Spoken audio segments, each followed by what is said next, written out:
host Cat. This is a video I hoped I'd never have to make.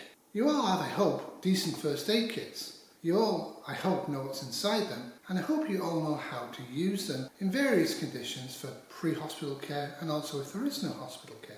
Having spent 34 years as a nurse in various capacities, I felt I had decent first aid kits. As I tipped you, nurses and doctors tend to fall into one of two categories. They tend never to have anything at all to deal with healthcare emergencies at home, or they happen to have half the hospital. It's one of those extremes, generally speaking. So it's been about a week and my injury is healing from my kayak trip.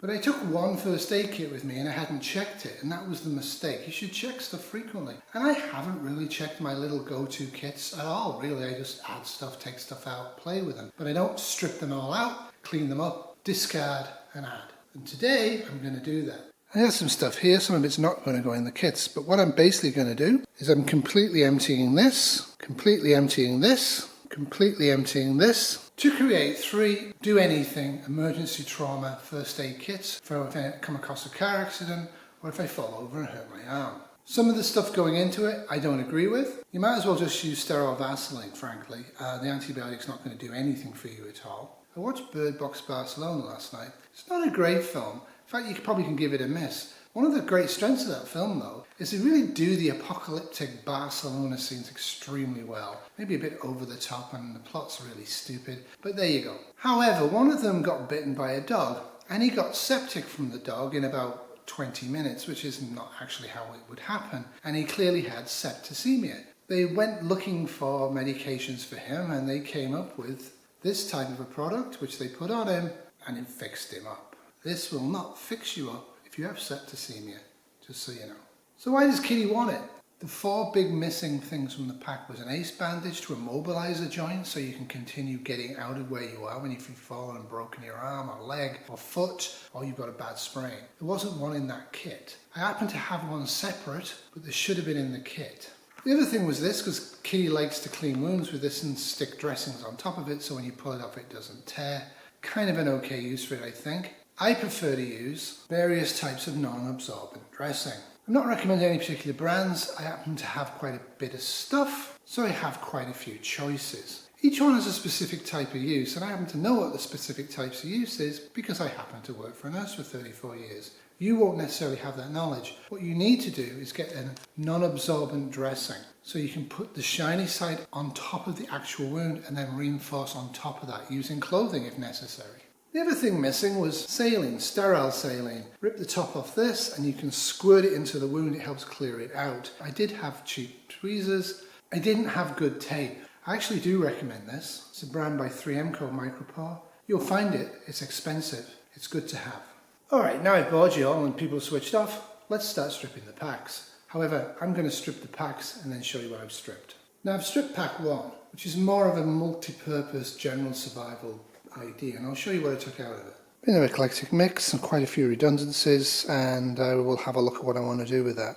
Now I have previously stripped down my portable burns kit. I have a big one at home, but this will stay as it is, and this goes with me on camping and kayaking trips of more than a day duration. Anytime I'm going to use fire or might be near fire, I'm going to carry this. So I have a decision to make. Do I use 1 kit, 2 kits or 3? What I'm going to do, I think, is make 2 kits that I'm really happy with and then keep some stuff out because there's still a car kit, and the car kit was the one I happened to use on my misadventure, and that one really needs working on. So I'm going to do 2 kits from 3 kits with extra supplies. But how much extra supplies should I get to do this project properly? I just brought this in from the supply area and it's full of stuff. And some of this stuff I'm going to put in the first aid kits. Oh, and if you're wondering, I have more than this. So that's the start of kit 1, and this is starter kit 2. And now I'm going to strip this one and show you what actually was in it. You can see there's various bits and bobs. I'm not going to go through them all. And right away I notice I don't have any big dressing material, big absorbent pads. Most wounds are going to bleed. Most wounds are going to bleed a lot. Good idea to put a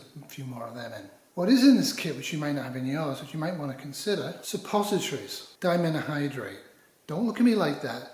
If you've got severe radiation nausea or just severe food poisoning, try swallowing a pill to stop the nausea. If you shove it up your bum and it's easily done, you don't have a problem. To boldly go where no man has hopefully gone before. How do you use your rectum in a survival situation or in grid down as a medical device? And yes, you can use this to lubricate it. I don't have an eye shield, I'd use a bandana for that, but I do have 3 eye pads. I think eye care is kind of really neglected in a lot of first aid kits because they all focus on the gunshot wound to the limb.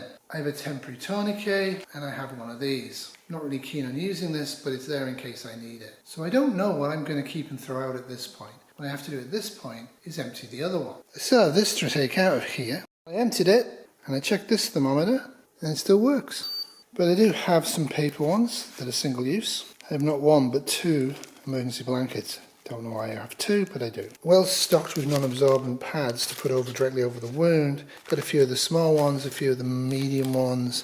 Only realistically got 2, maybe 3 decent dressings. I might want to add more. I only have 3 decent pad dressings. I might want to add more. I do have steri strips. I do have sutures, and yes, I know how to use them. Now, another thing you should have in all your first aid kits is hand sanitizer. My emergency first aid kits, the one I opened had 2 bars of soap. I actually recommend you carry and use bars of soap. The reason being, hand washing in the wild is going to be difficult, and soap is way more effective in cleaning your hands than using hand sanitizer. Now, what about packaging? Which of these 3 bags would you go and get for me if I'm lying outside with a broken leg and shout, go and get my first aid kit? This one, or this one? Most people can grab the red one with the cross on it, even though this is a firefighter's one. People don't read in emergencies. They look for colours, they look for patterns. This one was the worst prepared first aid kit of the 3.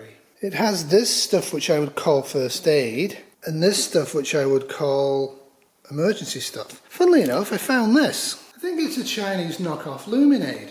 You inflate it and you use this as the solar panel gathering device and it's supposed to light up. Well, I'll leave it in the sun for a bit and see what happens. But it has no real place in a first aid kit. I plan to carry the first aid kit and I plan to have at least 2 of them. And I plan to make a 3rd one just for the car. I plan to carry one of the first aid kits with me on all my hiking and kayaking adventures. But I also plan to carry a separate container with me full of emergency lights and prepping fire starting stuff and food. If I have space in the first aid kit, for sure, I'll put a flashlight in. But if you put these in, check that they work and stop them from getting blood dripping all over it. We did in fact on my misadventure use a product similar to this. Don't recommend it, but you can use it in a pinch and it's better to use something like this than it is to get septicemia. However, you probably should be carrying better stuff. This is huge and it's still moist and I'm not going to put it in a first aid kit. This is great for number 2s. I have a fair selection of non-absorbent pads, but I don't really have any big thick gauze pads and they are really essential. This is a generic product that I got in a cheap first aid kit, not for hospital use. And it opened up, so this is no longer sterile. When I was talking about non-absorbent stuff, this has a shiny side and a dull side. Shiny side to the wound. Well, therein lies an issue. What would you do with something like this? Now, most people, because we're capitalists, go like this and go and buy new stuff. I don't. This is clean. If it's a very superficial wound, you might as well put this on rather than use a sterile product. People are going to argue with me about that, but let's face it. Before SHTF, we have a thing called healthcare. So if you make a mistake... Tim knows that at any moment, the unexpected can happen. What happened? Whew. What happened? Damn thing just misfired on it. Get a truck up and ready. He's got to go to the hospital. Yeah, okay. Tim? All right. Tim, look at me. Most times you can get it fixed by somebody that knows what they're doing. And I know how to assess a wound, whether I should put it on clean or put it on sterile. In healthcare, everything has to be sterile. There is no clean. All clean is dirty. You'll hear that expression very rarely these days in modern healthcare because antibiotics and sterile procedure and free stuff have made people very, very lazy. In grid down, you have to be thinking all the time about the germs around you. If it's a deep wound, for goodness sake, wear an N95 mask if you're going to be breathing into the wound a lot. Try if you can to wear sterile gloves. But if you don't have sterile gloves, put on normal gloves and then wash your hands very thoroughly with alcohol rinse and let it dry. Now if you don't have a mask, I would argue that a first aid kit without a mask is kind of deficient in the age of wildfire and C19. You might want to not talk whilst you're doing the procedure into the wound and try not to spit into it. This was in because Kitty gets a sun rash and I'm not altogether sure I'm going to put it in the first aid kit or not, but it's certainly going to be available to us when I go camping with Kitty. In fact, what I'll do with it is put it in here because this is Kitty's camping box. Stuff I use only when she's coming with me. I I have my own box. This is stuff I'm going to try and put in the kit because I'd like to have that with me in an emergency. But there may well not be enough room. Sort out what you want to take, order priority, pack. Okay, what am I going to try and pack? So this stuff is essential to go in my main first aid kit. And yeah, it's going to be this one because I can find this when I'm in the forest. A small amount of potassium iodide, in case I feel the need to start that. Realistically speaking, if it is a nuclear war... When you hear the attack warning, you and your family must take cover at once. The most widespread danger is fallout. Quite good. Attack warning. Attack warning? Is it for real? Attack warning? It's for bloody real. Is it? You can't just do a face like that. Go get a titty sign or something. Come on, quick, get down!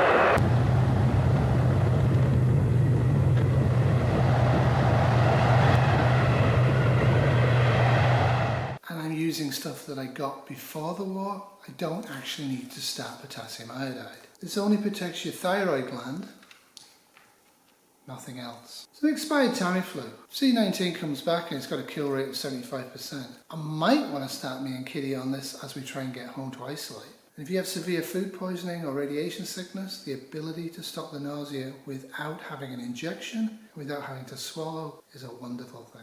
This stuff's all important as well. Instead of the emergency blanket, I've gone for an emergency bag to stuff the casualty in, because I might have to leave them to get help on a hiking or kayaking trip. Triangular bandage, some spare gloves, some decent tape. May or may not bring the trauma shears because I'll have a knife on me. Tourniquet I will bring, you never know. Saline's an absolute must. Stuff like this, which stops stuff sticking to them, is essential. And a lot more and thicker dressings. Things to put the dressings on with, good tape, stuff to put inside a wound to stop it bleeding. This line here is stuff I'd like to take, but may not be able to fit in. Okay, let's pack. Clean bag.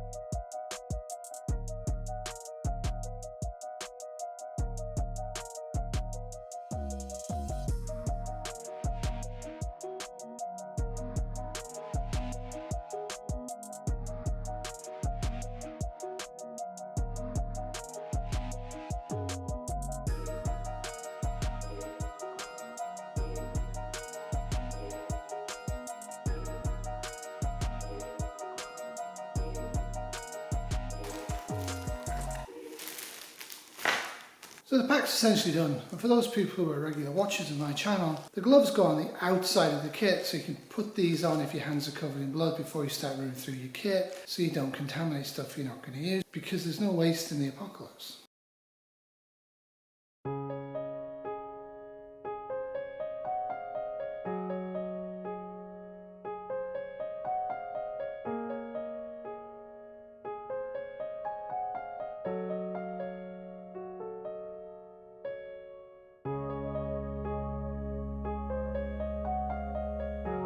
So this is the kit as I want it to be, all complete, but there's quite a few things not in here. Gloves. So none of this stuff was able to go in, but I think I can squeeze a bit more stuff in here, around about there. I think I can. But what should I put in it? You and me and you packed this kit and you had that left over. What are you going to put in the kit and why? Sterile gloves if you need surgery, a scalpel blade, cloth mask in case you use up your paper ones, anti-bite, Tylenol, new skin, Polysporin, small emergency survival kit, which I really like, I've done a review on that. Some toilet rolls, some water purification, a lighter, some hand sanitizer, some real sutures, method of taking the temperature. So often when I watch prepping videos or read the comments about what to put in kits like this, I feel like despairing. I love the poorly educated.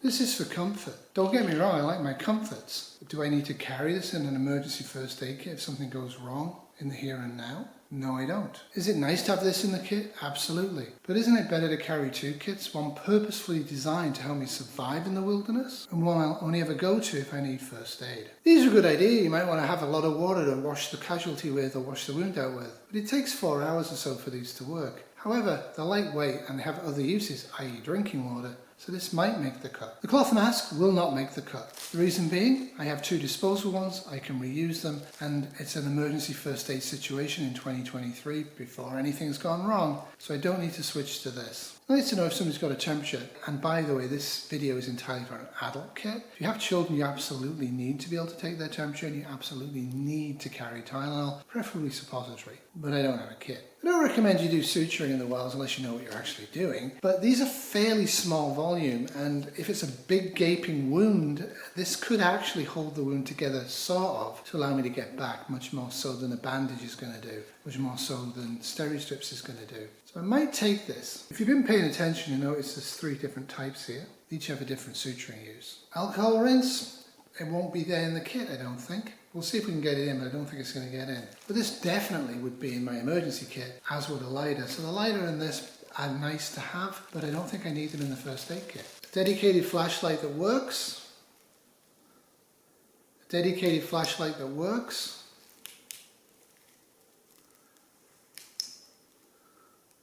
A dedicated flashlight that works.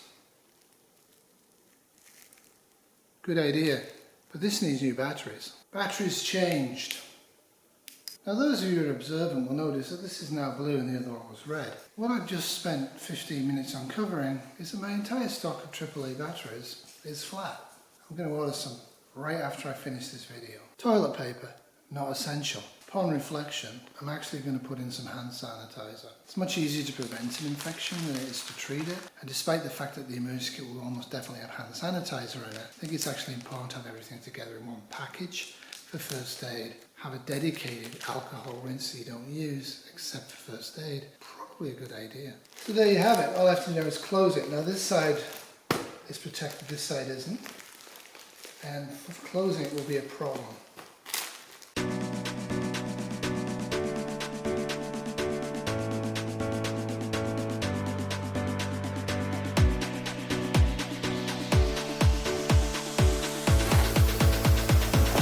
Job done. This is how I've done my main portable first aid kit. I'm going to pack the second one in much the same way. The other one will be a backup. So for example, if I'm going hiking or kayaking, I will grab this. If I'm going camping, I will grab this and the other one. And if I leave the camp, I'll take this with me. So there'll always be a first aid kit on me and in the camp.